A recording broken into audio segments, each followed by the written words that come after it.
Кім жүрегінен мейірім кетсе, Алланың нығметінен айырылыпты деген сөз бар.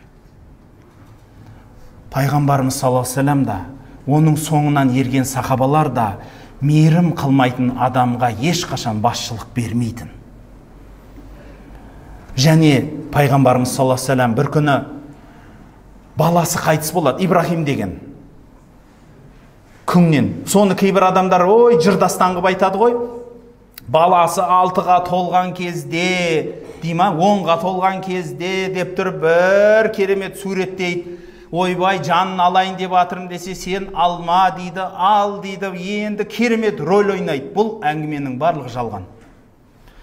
Ибрахим деген ұлы ондай қылып 6 жасқа келмеген, одан кішкентай кезінде қайтыс болады. Бірақ пайғамбарымыз саллаллаху алейхи вассалам оның қайтыс болғанына жылайды, ерекше жылайды.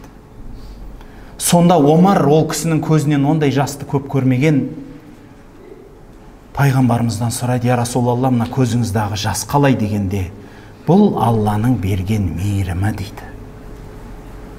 Иә, перзентінен айырылған оңай емес қой. Омар ол кісінің бүкіл перзентінен айырылғанда қатты қасында бола бермеді. Ал бірақ мынау кішкентай үміті, бұл да кеткен кезінде көзіне жас алды пайғамбарымыз саллаллаху алейхи вассалам. Соны көріп, Омар сұрайды ғой, таң қалады ғой: я Расулалла, мына көзіңіздегі не нәрсе бұл дегенде, бұл мейірім дейді. Яғни бір адам сіздің жақыныңыз дүниеден өтетін болса, көзіңізге жас алуда тұрған еш нәрсе жоқ. Ол екеуіңіздің араңыздағы мейірім, сол жоғалтып іздеген жүрегіңізге келген көзіңіздің жасы. Пайғамбарымыз саллаллаху алейхи вассалам расында да көрмеген нәрсесі жоқ қой.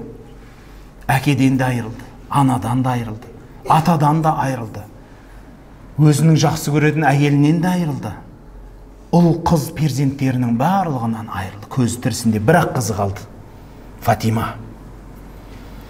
Фатима туралы да айтылады сондай сөз. Бір күні пайғамбарымыз саллаллаху алейхи вассалам отырған кезінде Әли қарайды, Фатиманың жанына келіп отырады, ауырып атқан болады пайғамбарымыз. Сонда Фатима жанына барған кезінде құлағына бір нәрсе сыбырлады дейді. Сонда Фатима жылады дейді. Содан кейін тағы бір нәрсе сыбырлап еді, Фатима күлді дейді. Сосын барып Әли сұрайды ғой: Фатима, неге жыладың және неге күлдің деген кезінде маған пайғамбарымыз саллаллаху алейхи вассалам айтты дейді: жақында мен кетем деп айтты дейді. Сосын мен жыладым дейді. Қыз ғой енді. Содан кейін айтты дейді: менің соңымнан ең жақын арада баратын сенсің деп айтты дейді. Сосын күлдім дейді. Сонда пайғамбарымыздың қызы да пайғамбарымыз қайтыс болғаннан кейін 6 айдан кейін қайтыс болады. Өте жақын аралары. Сондықтан бауырлар, пайғамбарымыз саллаллаху алейхи вассалам бүкіл ауыртпашылықты көрді, кедейшілікті де көрді. Ол кісінің үйінде 40 күн деп қазан қайнамаған кез болды. Соғыста болып жарақатта көрді, қарны аш боп та көрді, байлық пенен тоқшылықты да көрді. Пайғамбарымыз саллаллаху алейхи вассаламға адамдар кәдімгі қымбат қылыштарды сыйлаған кездер болды. Қымбат алтын бұйымдар сыйлаған кездер болды. Пайғамбарымыз саллаллаху алейхи вассалам оларды ешқашан қолына да ұстаған емес, алды да тарқатып тастайтын еді. Сол үшін кейде мына бір сопылық білімінде жазылады: шын пір дегеннің кім екенін білгің келе ма дейді. Иә дейді, қолына ақша беріп көр дейді. Егер сол ақшаны өзіне ұстаса, ол әлі пір емес дейді. Егер ақшаны тас сияқты көрсе, тас не, ақша не, алтын не, бәрі бір деп бүйтіп тастаса, онда сол адам пір дейді. Пірдің 6 белгісі бар, соның біреуі сол дейді. Ол дүниеге қарамайды да, қызықпайды да дейді.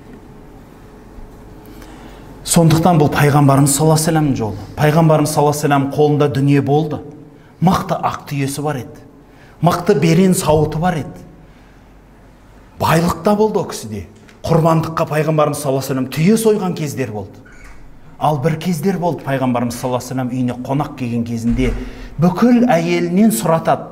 Қанша әйелі болса, соның үйінің бәрінен сұратқанда бір үйіне қонақ күтпек түгіл өзінің үйіне жейтін тамақ табылмайтын кез болды.